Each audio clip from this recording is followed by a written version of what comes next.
And we back. Today we got another trend created by the Best Ops. This is like the third video he'll be in the last week or so because the guy's bringing the bangers. What he does, he'll tweet random NBA questions with polls, and what we're gonna do is answer the polls, giving our opinion. I don't know exactly what I'm gonna name this video, whether it be true or false, agree or disagree, but it's usually pretty controversial, so we're just gonna hop into the first one. The Cleveland Cavaliers were recently swept in the 2017-2018 NBA Finals. LeBron James should leave Cleveland in free agency. Facts. Now, LeBron has been a guy that his only goal is to win, right? And honestly, the roster that they have in Cleveland is not a roster that's going to win a championship. So if his goal is to win ring number 4 or get to ring number 5 or get to 6, you know, chasing the Jordan ghost or whatever, he's gonna, or at least the best option for him is to leave. The Cleveland Cavaliers team is the highest cap space or the highest cap in the league, which means that they're paying the most money amongst their players. And you look at their roster, you be like, Tristan Thompson got paid that much? Kyle Korver making $8 million next year? J.R. Smith making this much? And a lot of that is due to LeBron James. LeBron James wanted his homies to eat after they won the championship in 2015. He's like, all right, Tristan Thompson needs this amount of money, and if you don't give it to him, I won't resign. And so on and so forth. And because he did that, now you got Tristan Thompson, who's basically a zero in the NBA Finals this year. Well, he's got this long deal, and it's an expensive deal. So if LeBron's goal is to win a championship, there are other teams out there that can help him fulfill that goal. It just ain't in Cleveland. So I'm going to go ahead and vote true, and 87% of people agree with me. Stephen Curry has 3 NBA championships and 0 finals MVPs. Steph Curry underperforms in the finals. No. Steph Curry has had 1 finals in the last 4 where it just seems like he didn't perform. And whether you agree or disagree, one thing that always stands still is statistics. So in 2015, the first championship, Steph Curry averaged 26, 5, and 6 while shooting 43 or 44% from the field. This is a series, then went all the way to 6. They end up winning, but Iggy got Finals MVP because he stopped LeBron James. Really? Well, LeBron throughout this series averaged 36, 13, and 9. But Iggy got Finals MVP because he stopped LeBron, or in this case, slowed down LeBron.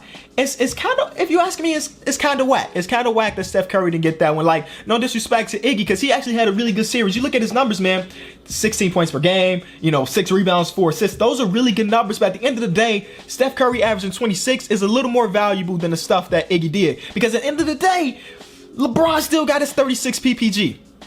At the end of the day, LeBron still got his 36 PPG, So, no, that series, Stephen Curry didn't underperform. 2016, you can make an argument that this is the year that Stephen Curry underperformed. He still averaged 22.6 points per game, 5 rebounds, 3.5 assists. That just wasn't good enough. Obviously, they end up losing the series, so it wasn't good enough. And this is on his MVP season.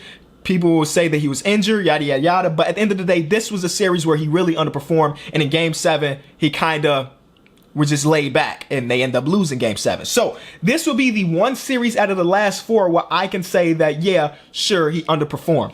Now, we get to 2017. He averaged 27, 8, and 10, basically. It just so happened that the guy on his team, Kevin Durant, had a better series. Just because KD had a better series doesn't mean Stephen Curry didn't perform, because the dude still shot 44% from the field. And then this year, he averaged 27.5, 6, and 7. Amazing numbers. But again, Kevin Durant averaged better numbers. So no, he does not underperform in the finals besides that one series that they end up losing. But the other 3 that they won, Steph Curry was on his thing. I guess this series he had 1 game where he scored like 10 points, which just ain't good enough. But at the end of the day, for his full body of work, he's been pretty good in the finals. So I'm going to say false. He does not underperform, and 67% of people agree with me on that. In 2016-2017, Isaiah Thomas averaged 28.9 points per game. In the 2017-2018 NBA season, he averaged only 15.2 points per game. In Boston, Isaiah Thomas was a product of Brad Stevens' coaching. No. And that may be surprising, but I don't think he was a product of it. I think he was elevated because of the coaching. But at the end of the day, you can be the best coach in the history of sports. But if you don't have players out there that can make a jump shot or go out and make a play, then it doesn't matter. And in that season where he averaged almost 30, he was a player. Now, one thing I can say about Brad Stevens is that he ended up coaching this team that ended up being the top defense in the league with Isaiah Thomas being their PG. Now, that in itself is a huge accomplishment because we know like Isaiah Thomas is literally, like I'm not even exaggerating, literally the worst defending point guard in the league. It's like, Google it. Statistics back that up. He's like the worst defending point guard in the league. And the fact that he can be on the floor for like 35 minutes at a time and their defense be good, that is a product of Brad Stevens. But Isaiah Thomas has been a bucket getter for a long time. He just had an amazing, phenomenal season in Boston that year, but he had been a bucket getter for a long time. So I don't want to say he was a product of Brad Stevens, but I can say he was elevated because of it. So I'm going to say false on this one. And I'm in a minority on that. Oh, okay. I believe that Isaiah Thomas still has game. You got to think about this entire season. He came back early because of a hip injury, from a hip injury. And I mean, you won't notice, but well, you probably notice, but the hips are very important when it comes to just physical activity in general. I'm not saying that he'll get back to an all-star level because I don't think he'll get back there, but you will see that he can still give you buckets. In the 2017-2018 season, the Toronto Raptors finished first in the Eastern Conference with a record of 59-23. Dwayne Casey didn't deserve to be fired.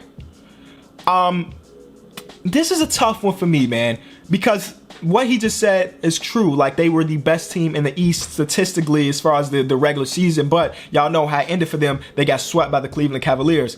I think that firing him was the right move, but that doesn't mean that they got swept because of him. There needed to be a change in their organization, and they don't really have the money to go out and sign a good guy, and they have a lot of money wrapped up to these guys that don't have a lot of trade value. So they're not going to end up trading two big pieces to restart the whole thing. So I think that get a culture change, get a new guy to get a feel for this team, maybe work the offense a little bit differently.